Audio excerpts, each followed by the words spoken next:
মণ্ডলী মনে রাখো, আমার আল্লাহ পাক রব্বুল আলামিন কোরআন শরীফের ভিতরে বলেছেন, ইন্নাদ-দীনা ইনদাল্লাহিল ইসলাম। এই পৃথিবীর মনুষ্য জাতি আল্লাহ পাকের কাছে একমাত্র ধর্ম ইসলাম।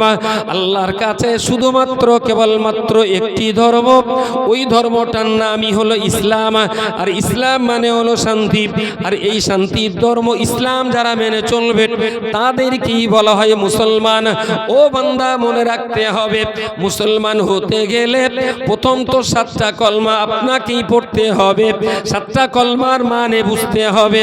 আমি জানতে চেয়েছিলাম সুবহানাল্লাহ শব্দের অর্থ কি। আসলে শব্দটা মানে যদি আপনি না বোঝেন, ও কথা বলতে মজা লাগে না। আল্লাহ মুহাম্মাদুর রাসূলুল্লাহ, এখান থেকে শুরু করে 7টা কলমা পড়া ফরজ, মুখস্থ করা ফরজ, মানে মতলব বুঝ পার করা ফরজ, এবং সেই বুঝ অনুযায়ী অন্তরে বিশ্বাস রাখাটা ফরজ। ওকে, কেউ আপনি নিজের মতো করে বুঝতে না পারেন, ইচ্ছা থাকবে আল্লাহ ওয়ালা হওয়ার, ইচ্ছা থাকবে নবীর আশিক হওয়ার, ইচ্ছা থাকবে জান্নাতের ভিতরে প্রবেশ করবার, কিন্তু না বোঝার কারণে ইচ্ছা থাকা সত্ত্বেও আপনি কিন্তু পারবেন না। আপনার জন্য বোঝাটা খুব জরুরি। আর এই বুঝবার করার জন্যই বলছি, পরের বিল্ডিং প্রচুর তৈরি হয়েছে, এবার নিজের বিল্ডিংটা একটু ভালো হোক, এটাই আপনাদের কাছে আমার দাবি। ইন্নাদ-দীনা ইনদাল্লাহিল ইসলাম। আল্লাহর কাছে ধর্ম একটাই, আল্লাহর কাছে দ্বীন একটাই, তার নাম ইসলাম। এবার একটু সুবহানাল্লাহ বলা যাবে? একটু সবাই মিলে বলেন সুবহানাল্লাহ। সুবহানাল্লাহ শব্দের অর্থ হলো আল্লাহ মহান। আল্লাহ মহান। আচ্ছা, আল্লাহ মহান এই কথাটা যদি মুসলমানরা না বলে, তাহলে এটা কি নরেন্দ্র মোদী বলবে, অমিত শাহ বলবে, দিলীপ ঘোষ বলবে? তাহলে আমাদের ঠোঁট আল্লাহ দিয়েছেন আল্লাহকে ডাকার জন্যই।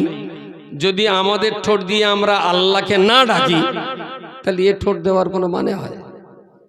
একটু সন্ধ্যা থেকে অনেক অনেক কথা শুনেছেন, ভুলে গেলে হবে না।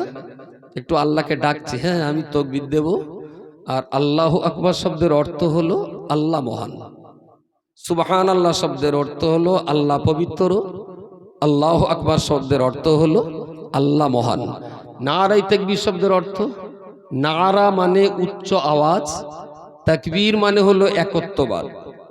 একত্ববাদের উচ্চ আওয়াজ, এটা আমি আরবিতে বলি নারায়ে তাকবীর, তখন জনগণ এর জবাব দিয়ে বলে আল্লাহু আকবার।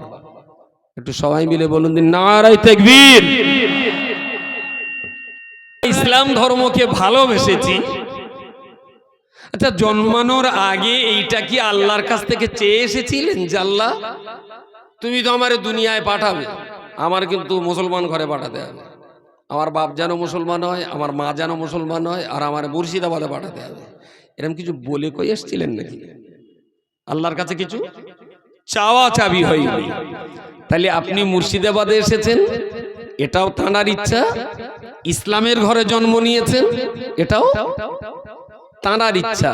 তাহলে ইসলামের মতো এইরকম একটা দিন ধর্ম আপনি কিন্তু না চাইতেই পেয়েছেন, তাই না?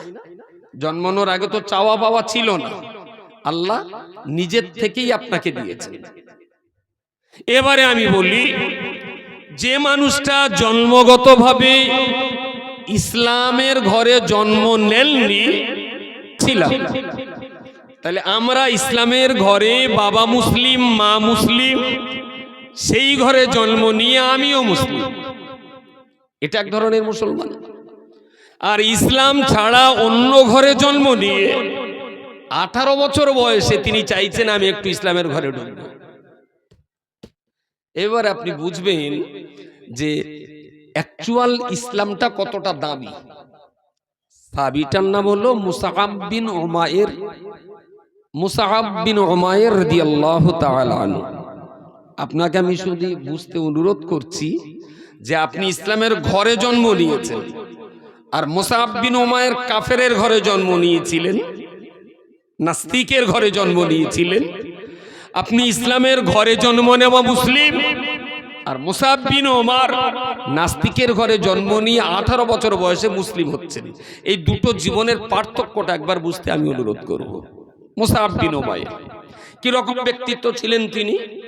আলালের ঘরের দুলাল, বাবা প্রচন্ড বড় লোক, উট আর ছাগলের বিজনেস ওর বাবার, প্রচুর ধন সম্পত্তি আছে, খেজুরের বাগানও আছে। বাবা মায়ের একমাত্র সন্তান মুসআব সংবাদ পেয়েছে যে মক্কায় একজন ব্যক্তি নিজেকে নবী দাবি করেছেন। ঘুরতে ঘুরতে এসে দেখে শুনে পছন্দ হলো, ভালো লেগেছে। মুসআব বিন ওমর গোপনে গোপনে রাসূলুল্লাহর হাতে হাত দিয়ে ইসলামের কলমা পড়ে নিয়েছেন। বলুন সুবহানাল্লাহ। প্লাস্টিকের ছুরি না ইস্পাতের ছুরি? কিরম মনে হচ্ছে? ইস্পাত মতো হোক। সুবহানাল্লাহ। বেশ। মুসআব বিন ওমর গোপনে গোপনে রাসূলুল্লাহর হাতে হাত দিয়ে কলমা পড়লেন আর বললেন, ইয়া রাসূলুল্লাহ, আমার এই সংবাদটা যেন কেউ না জানে। বললেন ঠিক আছে। গোপনে গোপনে হুজুরের দরবারে বসেন, কোরআন তেলাওয়াত করেন, খুব খুব চোরাগোপ্তা ভাবে। সেদিন ইসলাম প্রকাশ্যে আসেনি। একটা টাইমে মুসআব বিন ওমর নিজের বাড়িতে রাত্রেবেলা ঘরে দরজা বন্ধ করে দিয়ে এসার নামাজ পড়ছিলেন। মা হঠাৎ দরজা খুললেন, দেখলেন মুসআব তখন সেজদায় মাথা দেওয়া। নামাজ শেষ করে মা জিজ্ঞেস করছেন, মুসআব, এখানে কোনো ঠাকুর নেই, দেবতা নেই, মূর্তি নেই, তুই কারে সেজদা, কারে তুই মাথা নিচু করে তুই কারে প্রণাম করছিস? মুসআব বিন ওমরের মায়ের চোখ মানে তাকিয়ে বললেন, আমি আল্লাহকে সেজদা করছি। জোরে বলুন সুবহানাল্লাহ। আরে এখানে যা মুসলমান আছেন কেউ মারবে না, কেউ ধমকাবে না, কেউ গালিগালাজ করবে না। এরপরেও আজকে অনেকেই এশার নামাজ পড়েননি এখানে। আর মুসআব বিন ওমরের মাথা চলে যাবার ভয় আছে, কল্লা চলে যাওয়ার ভয় আছে, তারপরেও দরজা বন্ধ করে চুরি করে বাবা মাকে গোপন করে এশার নামাজ পড়ছেন। বলছে, তুই কোন আল্লাহর ইবাদত করছিস, এরা নামাজ পড়ছিস? কোন আল্লাহ সিজদা করছিস? বললেন, হযরত মুহাম্মদ সাল্লাল্লাহু আলাইহি ওয়াসাল্লাম যে আল্লাহর সন্ধান দিয়েছেন, আমি সেই আল্লাহকে এক বলে মেনে নিয়েছি। সুবহানাল্লাহ, সুবহানাল্লাহ, সুবহান। মা রেগে গেলেন সন্তানের উপরে। পরের দিন সকালবেলা স্বামী স্ত্রী দুইজন মিলে মুসআব বিন ওমরকে অত্যন্ত অত্যন্ত নরম ভাবে, কঠিন ভাবে, সকল রকম ভাবে বোঝাবার চেষ্টা করা হলো। ও মুসআব বাবা, তুমি আমাদের একমাত্র সন্তান, তুমি এই দিন ছেড়ে অন্য জায়গায় যেও না, আমাদের দিন ধর্মের উপরেই থাকো বাবা। আমাদের বাপ দাদা 14 গোষ্ঠী এই দিন ধর্ম নিয়ে আমরা বেঁচে আছি, আর তুমি যদি এই ধর্ম ছেড়ে অন্য জায়গায় এখন চলে যাবে, দেশের জনগণ আমাদের খারাপ বলবে, গালিগালাজ করবে, আমরা লাঞ্ছিত হব, অপমানিত হব বাবা, তুমি আর অন্য কোথাও যেও না। খুব বলে বোঝানো, খুব বোঝাচ্ছেন, খুব বোঝাচ্ছেন। বলছেন, আম্মু আমাকে একটু ভাবতে সময় দেন, আমি আরো কিছুদিন দেখি কি করা যায়। মুসআব বিন ওমর ইসলামের কলমা পড়েছে, কেউ তখনো পর্যন্ত জানে না, রাসূলুল্লাহ জানেন, আর মুসআবের বাড়ির কেবলমাত্র তার মা বাবা জেনে ফেলেছে। ও বান্দা মনে রাখো, মুসআব বিন ওমর এত বিলাসিতার জীবন যাপন করত, এত ভোগ বিলাসিতার জীবন যাপন করতেন। উনি সকালবেলা উঠে একরকম পোশাক পরে বাজারে যেতেন, দুপুর পর্যন্ত ঘুরি ঘুরি উনি যখন বাড়িতে আসতেন, গোসল করে আগের পোশাকটা খুলে ফেলে বিকালের জন্য আর এক পোশাক পরতেন। বিকালে তিনি কাজকামে বাইরে বেরিয়ে যাবেন, সারাদিন ঘুরে ঘুরে রাতের বেলা যখন ঘরে ফিরবেন, ওই পোশাকগুলো বাদ দিয়ে রাতের পোশাক তিনি আলাদা পরবেন। জমিদারিটা কি খুব কম ছিল বলে মনে হয়? প্রতিদিন 3 বার পোশাক পাল্টানো লোকের ভেতর একটাও আছে? আপনারাও পাল্টান ঠেলায় পড়ে। সারাদিন রাজমিস্ত্রি কাজ করে সিমেন্ট সব জামা কাপড়ে লেগে থাকে, তো ওইটা খুলে ফেলে আর এক কাপড় পরে নামাজ পড়লেন। এটা এটা ভোগ বিলাসিতার না, এটা গালের জ্বালায়, দুটো কষ্টে আর রুটির জ্বালায়। আর মুসাব বিন উমাইর পাল্টাতেন বিলাসিতায়। মক্কার বাজারে যদি কোনো দামি আতর আসতো, দোকানদারেরা মুসাব বিন উমাইরকে না দেখানো পর্যন্ত বিক্রি করবে না, কারণ সবাই জানতো এ দেশের সবচেয়ে দামি আতর মুসাব ব্যবহার করে। মক্কার বাজারে কোনো দামি পোশাক আসলে পরে ওই পোশাক দোকানদার মুসাবকে না দেখিয়ে কখনো বিক্রি করা হবে না, কারণ মুসাব বিন উমাইর রাদিয়াল্লাহু তাআলা আনহু তিনি মক্কার বাজারের সবচেয়ে দামি পোশাকটা পরবেন। মক্কার বাজারে ভালো যদি কোনো ঘোড়া আসে, এই ঘোড়াটা কে চাপবে? 2000 10,000 রিয়াল যাই তার দাম হোক না কেন, মুসাব বিন উমাইর সবচেয়ে দাম দিয়ে কিনে নেবে। ভালো পোশাক, ভালো আতর, ভালো ঘোড়া, ভালো খাবার, ভালো মাছ, ভালো গোশ, মুসাব বিন উমাইর সবচেয়ে দামি জিনিসগুলো ব্যবহার করতেন। সেই মুসাব আজকে চ্যালেঞ্জের মুখোমুখি, বাবা মা একদিকে, মুসাব আর একদিকে, কলমা পড়েছেন। ঠিক এইরকম একটা মুহূর্তে কিছুকাল পরেই রাসূল পাক সাল্লাল্লাহু আলাইহি ওয়াসাল্লামকে হিজরত করে মদিনাতে চলে যেতে হচ্ছে। মুসাব খবর পাইনি, পরে পরে খবর নিয়ে দেখছেন যে রাসূলুল্লাহ মক্কাতে নাই। কোথায় গেছেন? মদিনাতে গেছেন। মুসাব উন্মাদ হয়ে গেল, যে কোনো উপায়ে আমাকে মদিনাতে চলে যেতে হবে, কিন্তু বাবা মাকে তো বলেছিলাম আমার একটু বোঝার সময় দিন। সময় দেওয়ার মতো আত্মপরিস্থিতি নেই। যে মক্কাতে মুহাম্মদ নেই সেই মক্কাতে মুসাব থাকতে পারে না। জোরে বলুন সুবহানাল্লাহ, সুবহানাল্লাহ। বাবার ছিল কি কম? আল্লাহ পাকের বান্দা রাসূলুল্লাহ সাহাবী মুসাব বিন উমাইর একদিন রাত্রে বেলাতে ঘুম ছেড়ে উঠে মাকে ডেকে বললেন, আম্মু আমার এখানে আর ভালো লাগে না। বলেছিলেন আমাকে ভাববার সময় দিতে হবে, আপনারা আমাকে ভাববার সময় দিয়েছেন। আমি আমার চূড়ান্ত সিদ্ধান্ত আপনাদেরকে জানিয়ে দিলাম, আমি আর বাপ দাদার ধর্মে থাকতে রাজি নই। যে মুহাম্মাদের ধর্ম আমি কবুল করে নিয়েছি, ওই মুহাম্মদ মক্কা ত্যাগ করে যখন মদিনাতে চলে গেছে, আমি মুসাব বিন উমাইর মুহাম্মদুর রাসূলুল্লাহ সাল্লাল্লাহু আলাইহি ওয়াসাল্লামকে পাওয়ার জন্য আমিও মক্কা ছেড়ে মদিনায় হিজরত করব। জোরে সরে বলুন সুবহানাল্লাহ। মা প্রচন্ড মারধর করলেন, খুব মারলেন, কিন্তু মা তো কিছু বললেন না।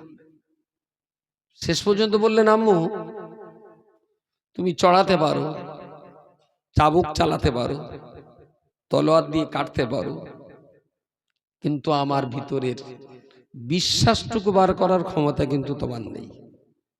আচ্ছা কি মৌলানা রজব আলী সাহেব বলছিলেন না, হযরত ওমরের ইসলাম কোরআন শুনে, হযরত ওমর কোরআন শোনার আগে ওর বোন ফাতেমাকে মারার কথা বলছিলেন না রজব আলী সাহেব? তালি তলোয়ার, চাবুক, পাথর এগুলো দিয়ে দেহের উপরে আঘাত করা যায়, কিন্তু কলবের বিশ্বাস নাড়ানো যায় না। তো মুসাব বিন উমাইর অনেক মার দৌড় খেলেন, শেষমেশ বললেন, আম্মু আমি চলে যাচ্ছি। বললো, কোথায় যাবি? তাহলে আমি মদিনায় যাব।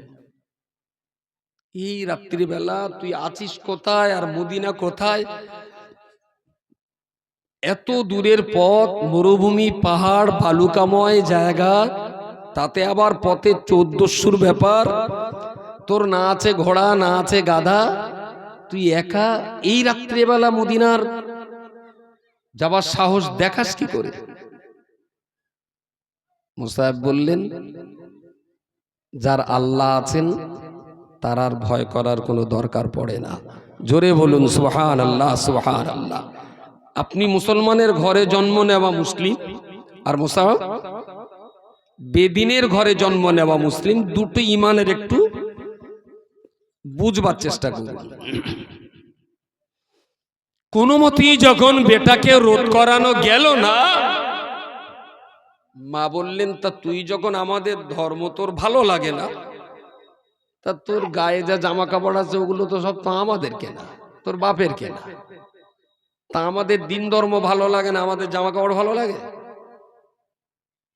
মুসাব বিন ওমর বারান্দা থেকে আবার উপরে উঠে মায়ের হাতের আলোটা নিভিয়ে দিলেন। তখন তো জাইতুনের তেলের বাতি নিভিয়ে দিলেন, অন্ধকার হয়ে গেল। গায়ের জামা কাপড়, পরনের পায়জামা যা ছিল সবটাই খুলে অন্ধকারে মায়ের হাতে দিয়ে বললেন, আম্মু আমি এখন উলঙ্গ হয়ে গেছি, তাই তোমার হাতের বাতিটা নিভিয়ে দিলাম। আলো জ্বললে পরে আমার গুপ্তাঙ্গ দেখলে তুমিও লজ্জা পাবে, আমারও কষ্ট হবে। তাই হাতের বাতিটা নিভিয়ে তোমাদের সব পোশাক আমি খুলে তোমার হাতে দিয়ে আমি মুহাম্মাদুর রাসূলুল্লাহর জন্য মদিনার পথে চললাম। আল্লাহ নবী সাহাবী মুসাব বিন উমাইর রাদিয়াল্লাহু আনহু গভীর অন্ধকারে বাড়ি ছাড়লেন। চুপি সারে কখনো দৌড়ে কখনো আস্তে মক্কা শহর ছেড়ে পাহাড় পেরি পাহাড়ের অলিগলি রাস্তা দিয়ে উনি মরুভূমিতে এসে দাঁড়িয়ে পড়েছেন। কি হবে, আমি তো অন্ধকার, রাত পয়লে সকালবেলা আমার ইজ্জত নষ্ট হবে। কেউ না কেউ মরুভূমিতে পথিক দলেরা, উট ছাগল যারা চড়াবে, রাখাল বালকেরা, ওরা আমাকে বেইজ্জতি আলাতে দেখে ফেলবে। কি করে আমি আমার গুপ্তাঙ্গ ঢেকবো? তাই রাস্তার ধারে দাঁড়িয়ে থাকা একটা খেজুরের গাছ থেকে ওই পাতাটা পারলেন, পাতা টেনে টেনে ছিললেন। খেজুরের পাতা নিজের কোমরের উপরে খেজুরের পাতা একবার দুবার তিনবার চারবার ঘুরিয়ে ঘুরিয়ে খেজুরের পাতাটা জড়িয়ে দিয়ে কোন রকমে নিজের গুপ্তাঙ্গটা ঢেকে নিলেন। যার গায়ে থাকতো মক্কার সবচেয়ে দামি কাপড়, রাসূলুল্লাহর ইশকার মহব্বতে তার কোমরে আজকে খাজুরের পাতা। এর নাম হলো আশেকে নবী। নামাজ কালাম বাদ দিয়ে আশেকে নবী হয় না। মদিনা এখনকার দিনে রাস্তা হলো 400 কিলোমিটারের মতো, একদম স্ট্রেট বাইপাস, সোজা রাস্তা। আচ্ছা, 1400 বছর আগে মুর্শিদাবাদ জেলা কি ছিল বলে মনে হয় আপনার? এই গ্রাম দেবীপুর তো নাকি? 1400 বছরে কি ছিল মনে হয়? জানা আছে ইতিহাস? কি ছিল? 10 বছর আগে কি ছিল? তাই আসলে কোথাও শহর ভেঙে জঙ্গল, কোথাও জঙ্গল ভেঙে শহর, আল্লাহ এক এক জমিন এক এক রকম ভাবে করেছে। তো মরুভূমি আর পাহাড়ের রাস্তা দিয়ে রাসূলুল্লাহ যে পথ দিয়ে হিজরত করে মক্কায় গিয়েছিলেন, স্ট্রেট বাইপাসে 400 কিলোমিটার, কিন্তু নবী যে রাস্তা দিয়ে ইয়ামান সাগরের উপকূল তীরবর্তী এলাকা দিয়ে মদিনায় ঢুকেছিলেন, ও রাস্তাটা 1600 কিলোমিটারের কম না, অনেক ঘুরে ঘুরে যেতে হয়েছে। মুসাব বিন উমাইর কিচ্ছু জানে না, বোঝে না, মদিনা চেনে না, সম্বল শুধু একটাই, কলিজার ভিতরের শেষ বিশ্বাস, আমি আল্লাহকে পাওয়ার জন্য আমার নবীর কাছে যাব। এই ছাড়া আর মুসাবের কোনো সম্বল নেই, কোনো সম্বল নেই। চলছেন কখনো রাতে কখনো দিনে, হাঁটছে, চলছে। কি খাবে, কি পানি, কি খাবার, কোনো সন্ধান নেই। আল্লাহ নবী মুহাম্মদুর রাসূলুল্লাহ সাল্লাল্লাহু আলাইহি ওয়াসাল্লাম মসজিদে নববীতে ফজরের নামাজ পড়েছে। ফজরের নামাজ পড়ে একটু ঘুরে বসে তাসবিহ তাহলিল জিকির ফিকির করলেন। সাহাবীদেরকে কিছু সৎ উপদেশ বাণী দিলেন। এবার রাসূলুল্লাহ সাহাবীদেরকে বললেন, বাবা যাও তোমরা যে যার কাজের ধান্দায় বেরিয়ে পড়ো, হালাল রোজগারের জন্য বেরিয়ে পড়ো। সাহাবীরা যে যার মতন বেরিয়ে গেলেন।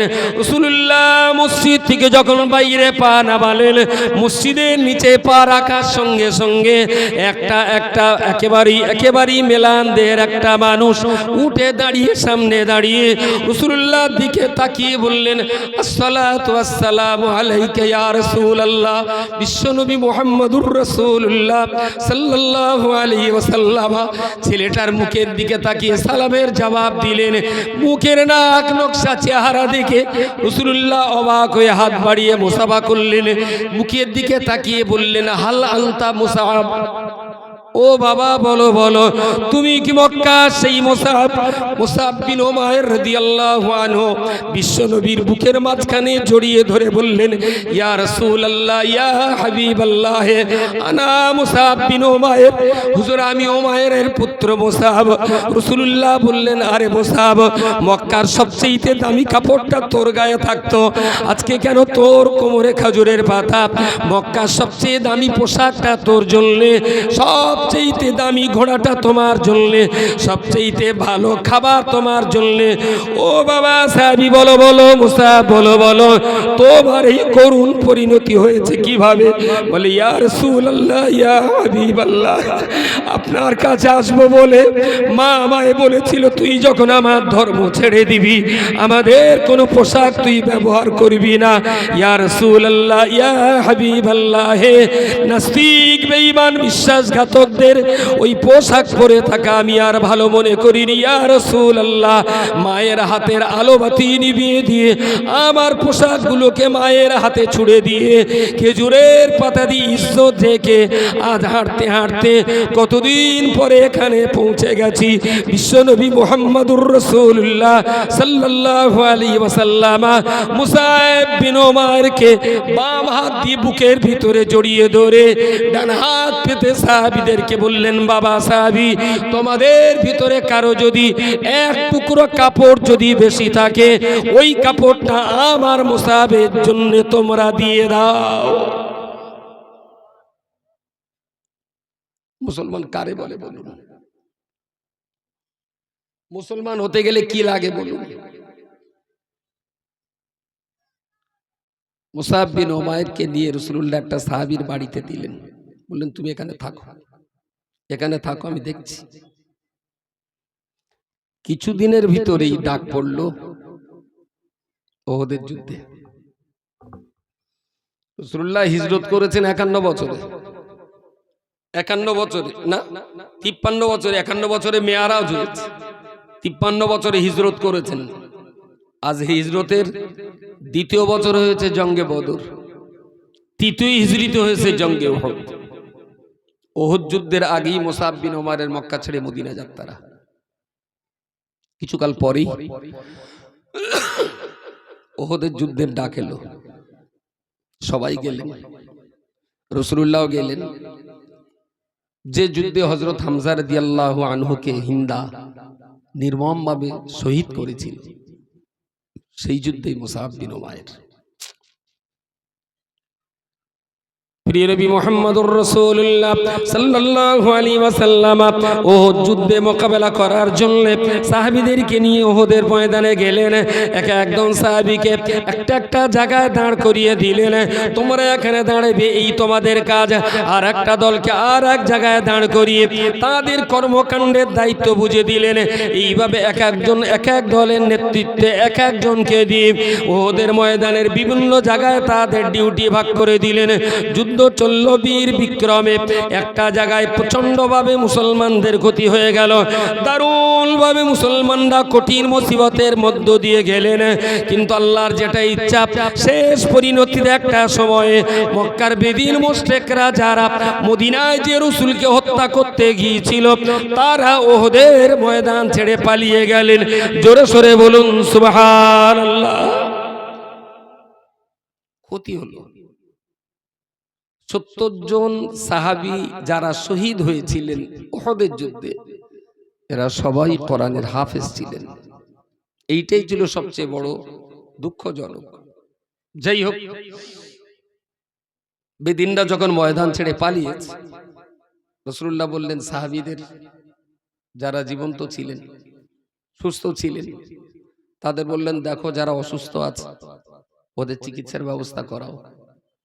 যারা শহীদ হয়েছে ওদের দাফন করতে হবে, ব্যবস্থা কর। খুঁজতে খুঁজতে খুঁজতে খুঁজতে একজন সাহাবী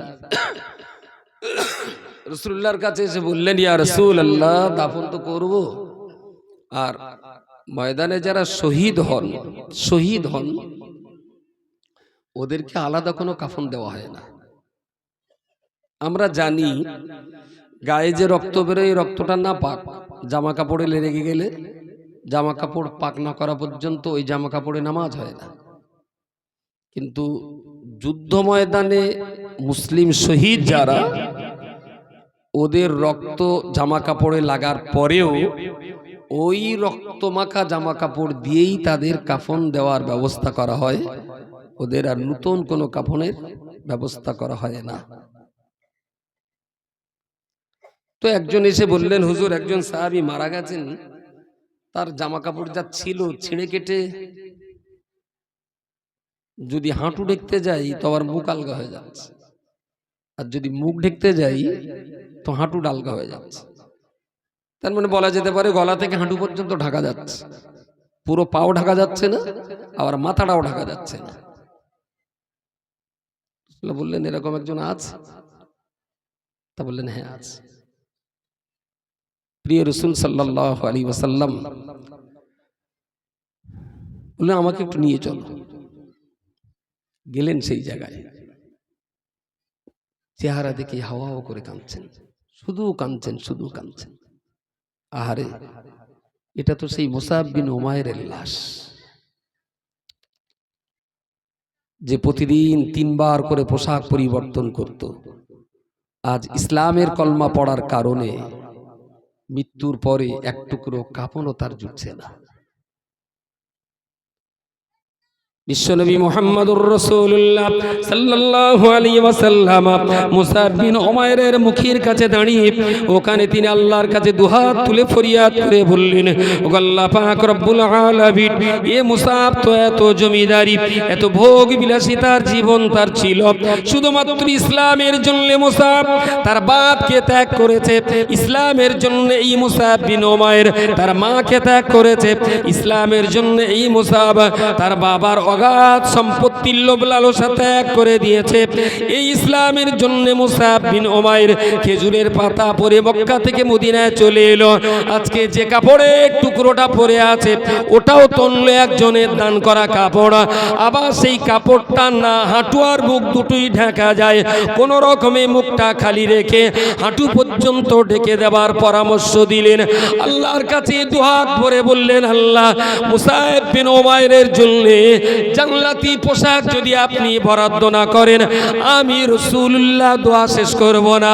আল্লাহ পাকের ফেরেশতা জিবরিল আমিন আলাইহিস সালাম বিশ্বনবীকে খোঁজ খবর দিয়ে বললেন, ইয়া রাসূলুল্লাহ, ইয়া হাবিবাল্লাহ, আপনার মুসাবকে নেবার জন্য জান্নাতের ফেরেশতারা অপেক্ষা করছে।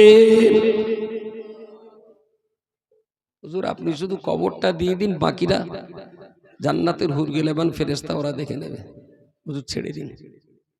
রাসূলুল্লাহ দোয়া করলেন। 1 মিনিট, অনলি 1 মিনিট।